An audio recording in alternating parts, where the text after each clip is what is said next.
Asante makongolosi. Asante Chunya. Makongolosi mpe. Haijasikika sawa sawa. Bado. Makongolosi mpe. Peoples. Asante sana wananchi wa Makongolosi na wananchi wa Chunya. Sasa mimi sijawahi kufika Chunya. Ndio mara ya kwanza na kanyaga ardhi ya Makongolosi na ardhi ya Chunya. Na kwa sababu hiyo naomba niwashukuru sana kwanza viongozi wenu kwa kusisitiza kwangu kwamba nisiondoke kwenye kanda ya Nyasa, nisiondoke mkoa wa Mbeya bila kuja kufanya mkutano hapa kwenu.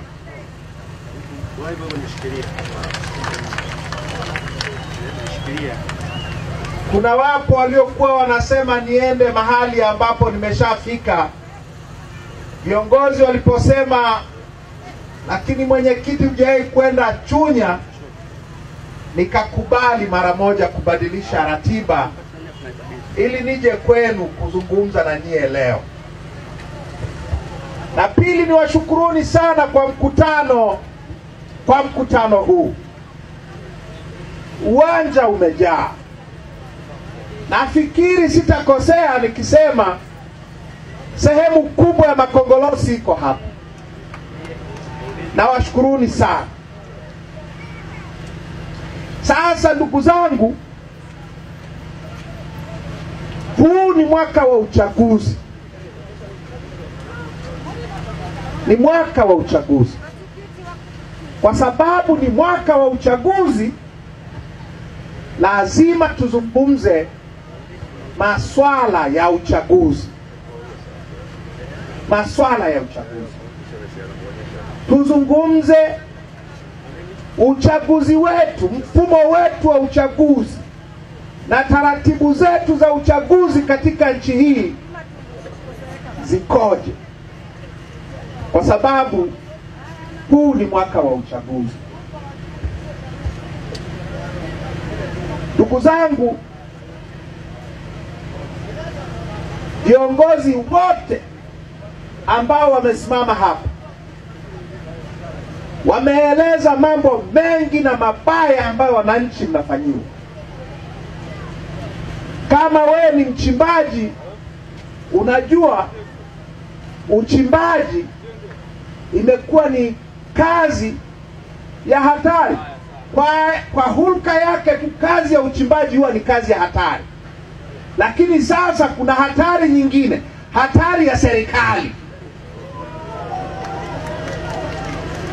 Ukiachia hatari ya kufukiwa na kifusi ndani ya shimo, sasa kuna hatari ya mabomu ya polisi, kuna hatari ya mambo mabaya yanayofanywa na serikali. Ukiwa mkulima wa tumbaku, tangu lini kazi ya kilimo cha tumbaku imekuwa rahisi?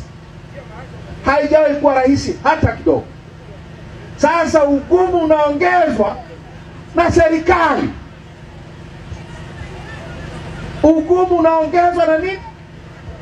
Kazi yenyewe ngumu, halafu ugumu zaidi unaongezwa na serikali.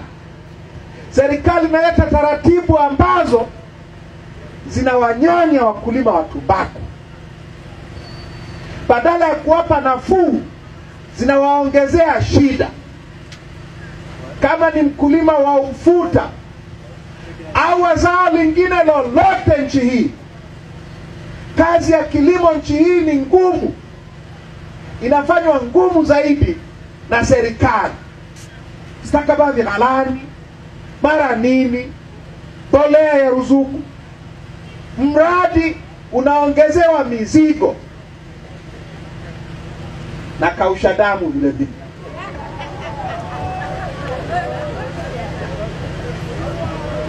Ukiwa mfanya biashara, biashara ni rahisi kiasi gani nchi hii?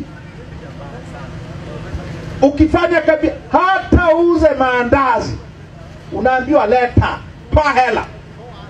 Ukiweka nyanya chini, toa hela. Ukiwa na kiduka, toa. Mara ya TRA, mara ya halmashauri, mara ya bwana afya, mara ya mradi utoe ni kausha damu. Sawa sawa? Si ndio maneno yamesemwa hapa? Hata wafanyakazi wenyewe, mapolisi hawa, wala hawana nafuu. Simeambiwa wanajinunulia uniform, na siku hizi wanajizika wenyewe.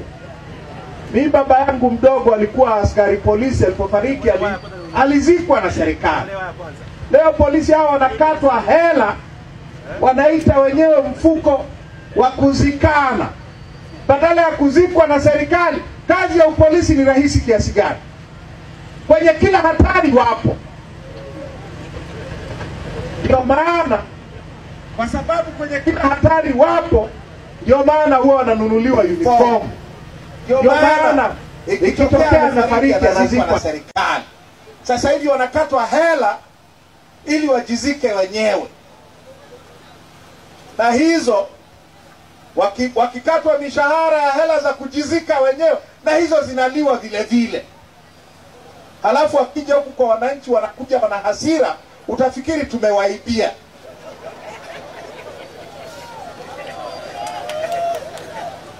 Naelewa. Na wao vile vile hawana nafuu. Na wao vile vile wameongezewa mzigo na serikali. Walimu, manesi, yeyote ambaye ni mfanyakazi nchi hii, hela wanayokatwa kwenye mshahara kila mwezi, karibu nusu ya mshahara yao. Mara VETA, mara hivi, mara ile nini inaitwa pay as you earn. Wanakatwa. Walimu wana hali mbaya. Kila mtu nchi hii ana matatizo makubwa. Tumeletewa mzigo mkubwa na serikali. Serikali inatunyonya, inanyonya kila mtu. Tunanyonywa na genge la watu wachache.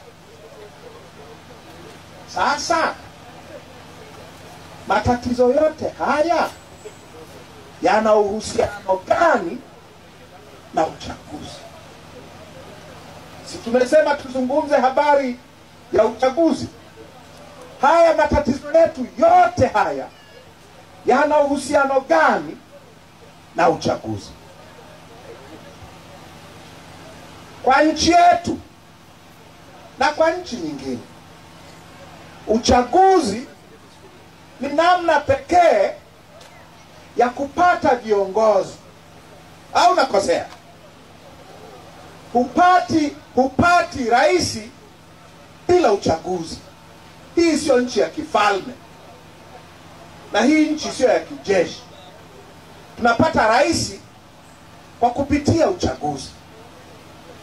Hawa mawaziri wanaotuletea mamizigo kwenye maisha yetu wametokana na uchaguzi. Ili uwe waziri lazima uwe mbunge. Ili uwe mbunge lazima uchaguliwe. Wabunge wanaopitisha sheria zinazoleta kausha damu wamechaguliwa kwenye uchaguzi. Madiwani wanaotuletea tozo na ushuru wa mazao, wa nini, wa mifugo, na hatujazungumza maushuru ya halmashauri hapa, wote wamechaguliwa. Wametokana na nini? Na uchaguzi. Wenye viti wa vijiji, wenye viti wa mitaa, wenye viti wa vitongoji, wote wametokana na nini? Na uchaguzi. Kwa hiyo huu mzigo wa serikali, hawa ambao wanatuumiza hawa, ni matokeo ya chaguzi zetu. matokeo ya nini? Ya chaguzi zetu. Tukiwa na mfumo mzuri wa uchaguzi, tutapata viongozi wazuri watakao kutatulia shida zetu badala ya kuziongeza. Kwa hiyo mfumo wa uchaguzi ni jambo muhimu kweli kwa wananchi sisi kulifahamu. Ili tufahamu tunapata viongozi wa hovyo kwa sababu gani. Mnanielewa? Asa nyie mnafahamu. Na kama hamfahamu nitawakumbusha. Zamani, siku hizi hawasemi hivi, lakini zamani tulikuwa tunaambiwa hivi, na yalianza na Mwalimu, yalianza na Nyerere. Ili tuendelee tunahitaji vitu vinne. Watu sinyie. Ardhi, si hii makongolosi na Chunya yote. Siasa safi na uongozi bora. Watu wapo, ardhi ipo, rasilimali zipo. Kitu ambacho hatuna siasa safi, hatuna viongozi bora. Sasa hatuna kwa sababu ya mfumo wetu wa uchaguzi. Sasa hebu fikiria, tuzungumze kwa mifano hai, kwa mifano mnayoielewa nyie wananchi wa makongolosi. Mwaka jana kulikuwa na uchaguzi hapa wa vijiji na mitaa. Hali ilikuwaje?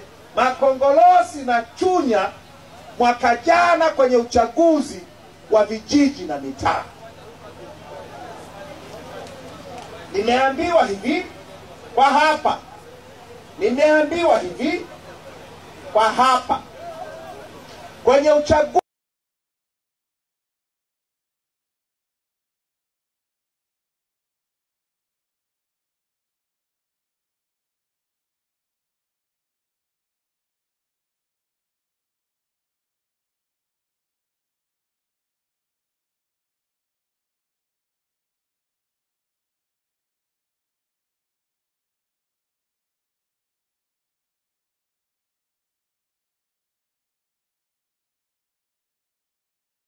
wenye viti wa vijiji kwenye wilaya yote hii yenye vijiji 43, sifuri mwaka jana. Miaka 10 iliyopita wilaya yenu hii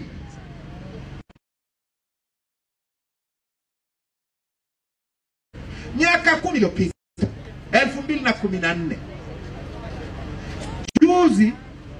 Juzi wamechagua nini? Sifuri. Imekuwaje?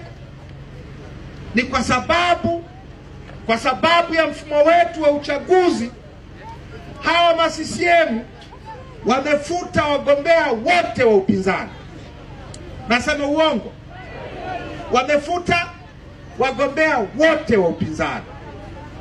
Mnanielewa?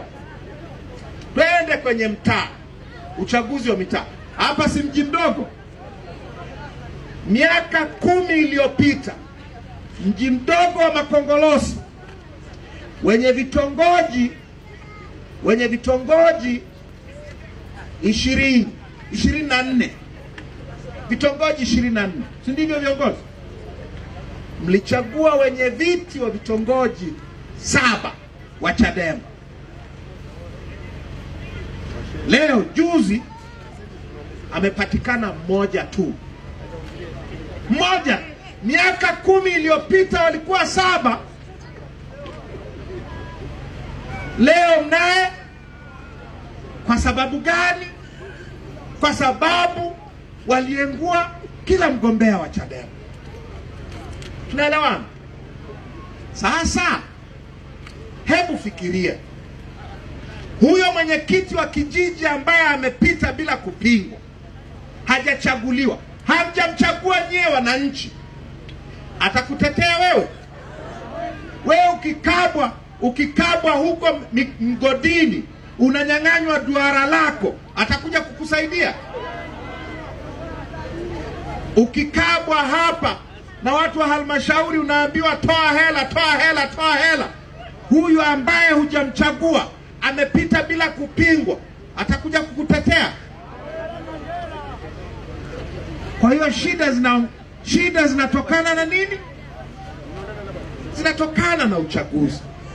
Tuendelee na mambo ya Chunya yenu hii. Miaka 10 iliyopita kwenye uchaguzi mkuu wa 2015, hii Chunya hii ilichagua madiwani 4 wa Chadema kati ya madiwani 20. Kweli CCM ilishinda, au sio? Lakini Chadema ilikuwa miaka 10 iliyopita. 2020 ikawaje? 2020 ikawaje? Wakafuta wagombea wa upinzani wote. Kwa hiyo wale waliokuwa wanajua kusoma miaka 10 iliyopita wakaambiwa sasa hawezi kujaza fomu, hawezi kuandika majina yao, hawajui namna ya kugonga muhuri na mambo mengine ya aina hiyo. Kwa matokeo yake ni kwamba leo kwenye halmashauri ya wilaya yenu hakuna diwani hata mmoja wa Chadema. Walikuwepo 4 miaka 10 iliyopita.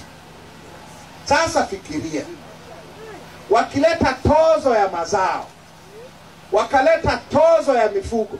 Nyie si wakulima? Mageti ya mazao yako kila mahali, au nakosea? Lakini ukifika kwenye geti lazima unyonyolewe, au nakosea? Yaani unyonyolewe kwenye geti.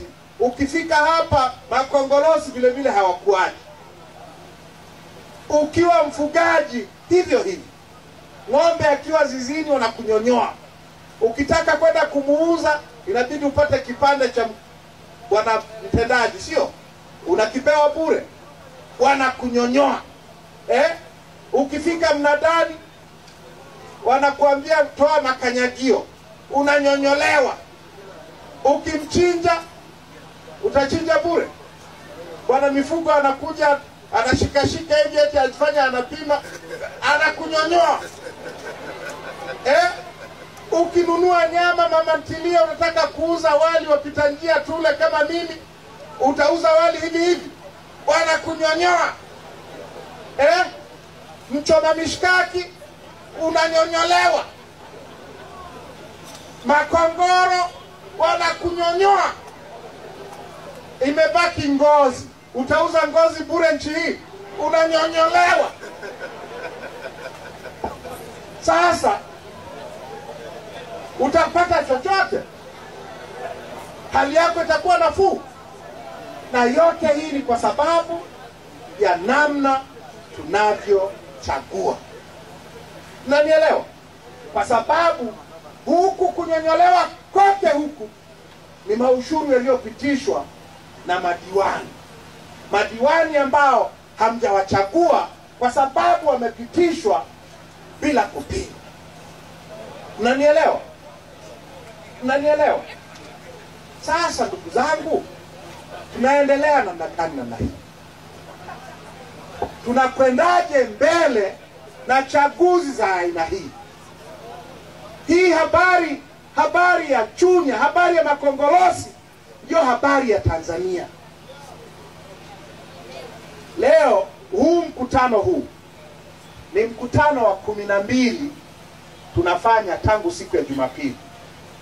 Tumefanya mikutano mkoa wa Rukwa, kwenye majimbo yote ya mkoa wa Rukwa. Tumefanya mikutano ya hadhara kama huu kwenye majimbo yote ya mkoa wa Songwe. Na leo tuko Mbeya, tunamalizia mkoa wa Mbeya.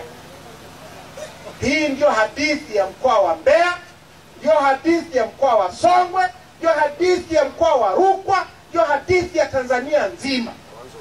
Tuna mfumo wa kiuchaguzi ambao hauturuhusu tena kuchagua viongozi tunaowataka. Tukienda kupiga kura kwenye vituo vya kupigia kura, hawa mapolisi hao ambao na wao wamepigwa, ambao na wao wamepigika, kila mmoja anakuja na kabegi mgongoni, kamejaa nini? Kamejaa kura feki, kamejaa kura feki. Hawa walimu hao wanaonyonywa michoka mbaya, kila mmoja na kabegi kamejaa nini? Kura za uongo. Unanielewa? Halafu wanazuia mawakala wa Chadema, wanazuia mawakala wa upinzani, wanajaza masanduku kura za uongo, wanarudi madarakani, mnakuja kulipia dhambi zenu. Sawa sawa? Kwa hiyo ndugu zangu,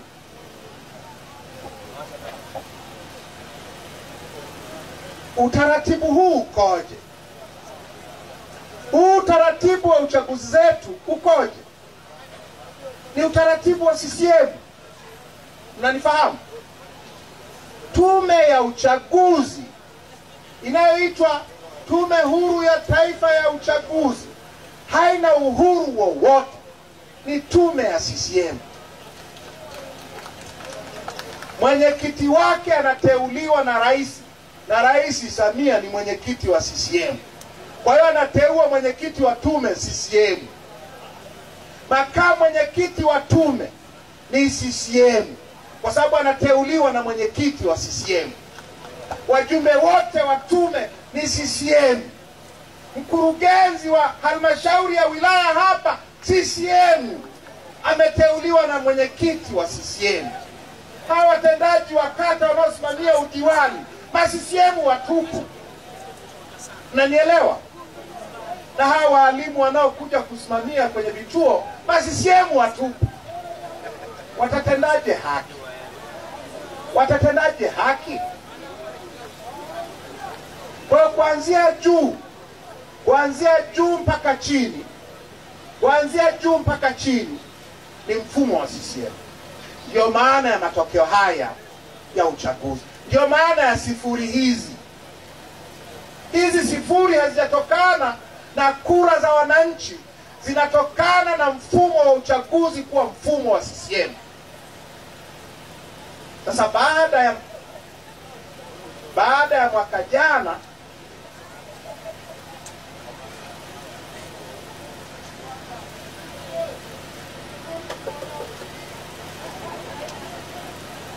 ya mwaka jana,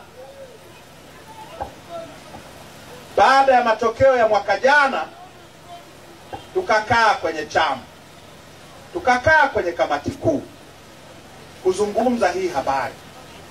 Tukasema tutaendelea namna gani? Namna hii. Tukienda namna hii tunatoboa. Tukiendelea namna hii tutafika popote. Sasa kama ingekuwa wanaiba peke yake, pengine ingetuuma sana. Lakini kibaya zaidi, ndugu zangu, kibaya zaidi ni kwamba chaguzi za Tanzania sasa hivi lazima ziendane na mauaji ya wananchi. Hakuna uchaguzi unaopita bila watoto wetu kutolewa kafara ili CCM washinde. Tumetoka Tunduma. Tulikuwa Tunduma juzi. Mwaka jana kwenye uchaguzi wa vijiji na mitaa Tunduma, wameua mtu pale. Manyoni kwetu waliua mgombea wenyekiti wa kitongoji.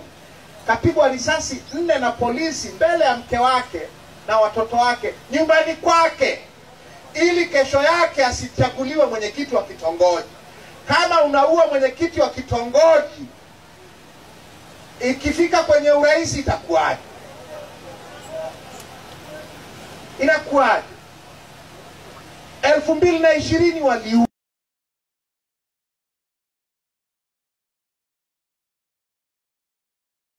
uzi ambazo lazima tutolewe makafara, tutaenda nazo mpaka lini? Ndio maana baada ya mwaka jana tumekaa kwenye kamati kuu tukajadili hii habari, tukasema sasa badala ya kusema turudi kwenye uchaguzi mwaka ujao, cha kwanza cha kufanya ni kubadilisha utaratibu wa uchaguzi, kuondoa utaratibu huu wa CCM. Kwa tunaposema no reform no election, tuna maana hiyo. Tuna maana kwamba tubadili utaratibu wa uchaguzi ndio twende kwenye uchaguzi. Tusiende kwenye uchaguzi, usifanyike uchaguzi bila kuwa na mabadiliko yatakayotuwezesha sisi wananchi wa Makongolosi kuchagua watu tunaowataka, kuchagua chama tunachokitaka. Tumechoka wizi wa kura. Tumechoka kuenguliwa wagombea wetu. Tumechoka kuzika watoto wetu kwa sababu ya kafara za utawala wa CCM. Na tumechoka adha kubwa tunayofanyiwa sisi wananchi kwa sababu ya kutawaliwa na hawa ambao hatujawachagua. Hivi hebu fikirieni. Nyie mlimchagua Samia?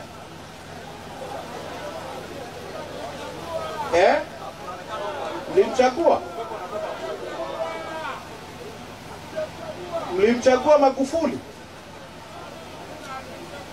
Ngoja niwaambieni habari ya siri ya Magufuli na Samia. Siri ya uchaguzi wa rais 2020. Sheria ya uchaguzi inasema hivi. Sheria ya uchaguzi ya Tanzania kama ilivyokuwa mwaka 2020 na kama ilivyo leo, baada ya matokeo ya uchaguzi kutangazwa, baada ya tume kutangaza matokeo ya uchaguzi, inatakiwa kuchapisha matokeo hayo jimbo kwa jimbo nchi nzima. Kitendo cha mwisho ambacho tume inafanya katika mchakato wote wa uchaguzi ni kuchapisha matokeo ya uchaguzi wa rais jimbo kwa jimbo, wilaya kwa wilaya, mkoa kwa mkoa, nchi nzima. Inachapisha matokeo ya uchaguzi wa wabunge jimbo kwa jimbo, wilaya kwa wilaya, mkoa kwa mkoa, nchi nzima. Inachapisha matokeo ya uchaguzi wa madiwani kata kwa kata,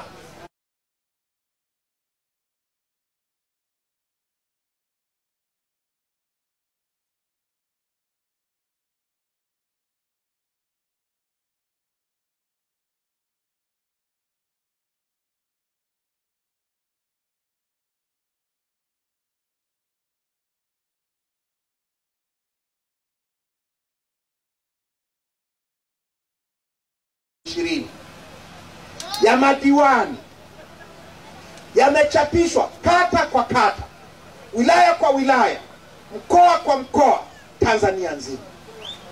Yapo. Unaweza ukaangalia kama unabandwa hata we mwenyewe. Nenda kwenye website ya Tume ya Taifa ya Uchaguzi. Unanifahamu?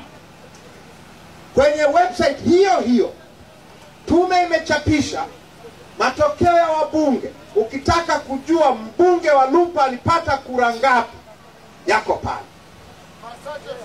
Diwani wako alipata ngapi, matokeo yako pale. Jimbo kwa jimbo, wilaya kwa wilaya, mkoa kwa mkoa, nchi nzima. tafuta matokeo ya rais. Tafuta matokeo ya rais ya hili jimbo la Lupa au la Songwe au la Mbeya mjini au Singida Mashariki, mahali popote Tanzania. Tafuta matokeo ya uchaguzi wa rais, uone kama utayapata. Hayapo. Unafikiri ni kwa nini? Wanaogopa nini? Si wanasema walishinda? Kwa nini hawajayachapisha? Hayachapishiki kwa sababu ni uongo mtupu. Wametangazwa tu, na wametangazwa na ma-CCM wenzao waliowaweka kwenye tume. Kwa hakuna ushahidi, hakuna ushahidi. Nimesema sheria inasema wachapishe jimbo kwa jimbo, wilaya kwa wilaya, mkoa kwa mkoa, nchi nzima. Hawajafanya hivi. Hakuna ushahidi kwamba walichaguliwa. Kuna ushahidi walitangazwa. Walitangazwa na kwa misaada ya mabomu na mabunduki na mavifaru na nini, wako madarakani. Magufuli ilikuwa hivyo, Samia ni hivyo. Unanifahamu? Sasa fikiria kitu kingine. Si tunazungumza uchaguzi. Hivi Samia ni rais wa wapi? Tuulizane tu. Tuulizane tu. Kawekwa ndani. Kawekwa ndani mie. Itakuwa mara nyingi tu, haitakuwa ya kwanza. Lakini nataka tu tufikirie nchi hii ilivyo. Iko hivi. Mmewahi kusikia wanasema kwamba Zanzibar ni nchi?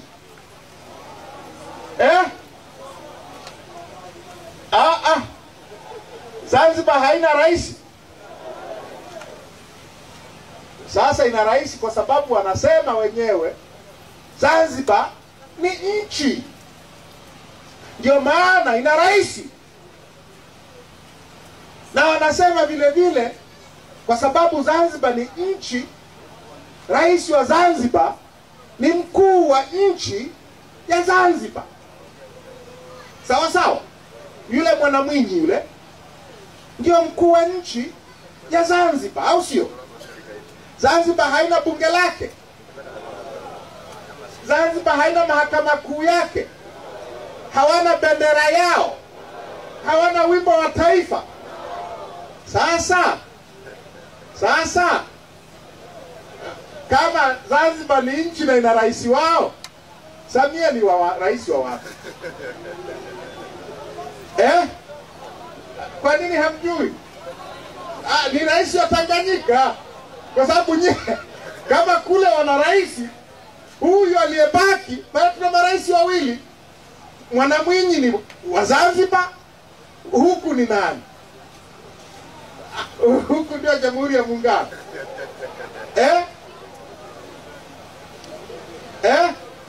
Fikiria tu. Haya mambo yako sawa sawa? Sasa yote ni matokeo ya mfumo wa nini? Wa uchaguzi, ya mfumo wa katiba. Ndio maana tunasema lazima tufanye mabadiliko ya mfumo wa katiba. Afande vipi? Tunamaliza sasa hivi bwana. Ngoja tupige kidogo. Tunaelewana? Lazima tufanye mabadiliko ya mfumo wa uchaguzi ili tuondoe haya mawaa ambayo hayaelezeki haya. Unanipata? Tusipofanya hivyo, nchi hii haitakaa sawa. Unanipata? Matatizo ya wananchi hayatapungua. Shida zenu hazitapungua. Sasa hivi mnalalamika hapa wachimbaji. Nchi hii kwenye dhahabu, tumegawa dhahabu karibu yote kwa wageni. Wamegawiwa na nani? Si kuna mgodi mahali hapa unaitwa Shanta? Hiyo Shanta ni ya kwenu. Na mwingine huko Mang'onyi kwetu Singida Mashariki. Hiyo Shanta ni ya kwenu. Ukienda mahali karibu nchi nzima hii, maeneo yote ya dhahabu, migodi yote inamilikiwa na wageni. Si mnasikia tuna gesi asilia huko baharini huko. Sisi tuna reserve ya gesi ya 4 kwa ukubwa Afrika. Tumegawiwa yote kwa wageni. Yote. Na bandari zote zimeuzwa kwa wageni. Na sasa wanauza mapori haya ya akiba haya kwa wageni. Wameuza viwanja vya ndege kwa wageni. Sasa sisi tuna nini? Nyie mna nini? Na TANAPA.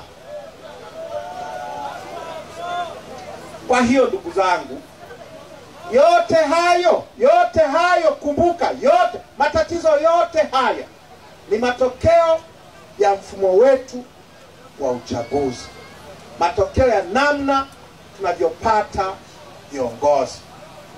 Tusipobadilisha huo utaratibu, hakuna kitakachobadilika. Hakuna.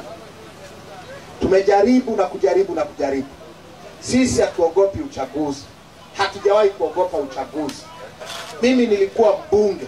Mimi nimegombea uchaguzi na miaka 27, mwaka 95. Leo na miaka 57. Utaniambia mimi naogopa uchaguzi? Nimekaa bungeni mie. Amekaa bungeni Sugu na Haonga na wengine wengi. Utasema tunaogopa uchaguzi? Lakini hatukubali tena kwenda kwenye chaguzi ambazo hata kabla hazijatangazwa matokeo yake yanajulikana. Kwa hiyo watu kwenda kupiga kura hakuna maana yoyote. Hakuna maana yoyote. Kwa ndio maana ndugu zangu wa Makongolosi, ndio maana tunasema bila mabadiliko hakuna uchaguzi. Na tunaweza kuzuia uchaguzi kama sisi wote tutasema hatutaki tena mchezo, tunataka mfumo wa uchaguzi ubadilishwe. Hawa polisi hawatakuwekea bunduki kichwani na kukuambia kapige kura au kajiandikishe au fanya nini. Unaelewa? Na katiba haitajibadilisha yenyewe. Itabadilishwa kwa nguvu zetu.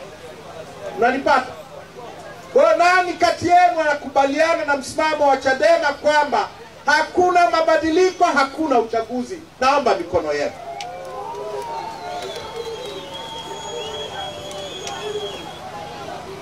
Asante. Nani anayesema twende tu pamoja na bila mabadiliko?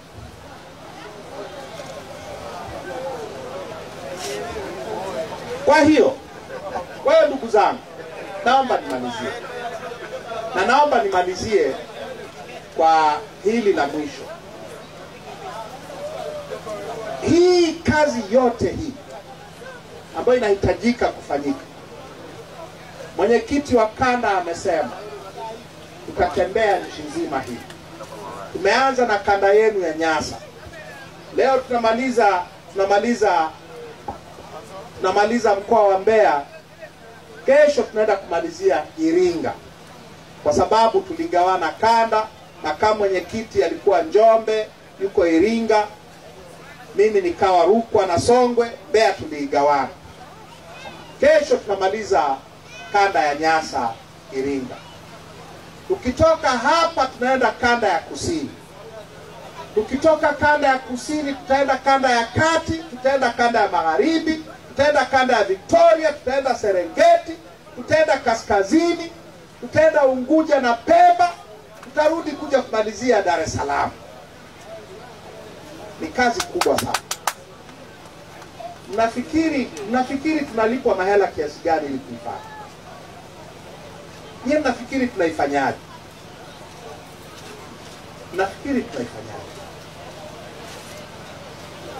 Inafanyika kwa sababu watu wanatusaidia kuifanya. Watu wanachangia ili hii kazi ifanyike. Kwa hiyo la kumalizia ni hilo. Tunahitaji wananchi wa Chunya nyie mchangie, muweke baraka zenu, muweke mkono wenu kwenye hii kazi inayohitajika kufanyika, au sio?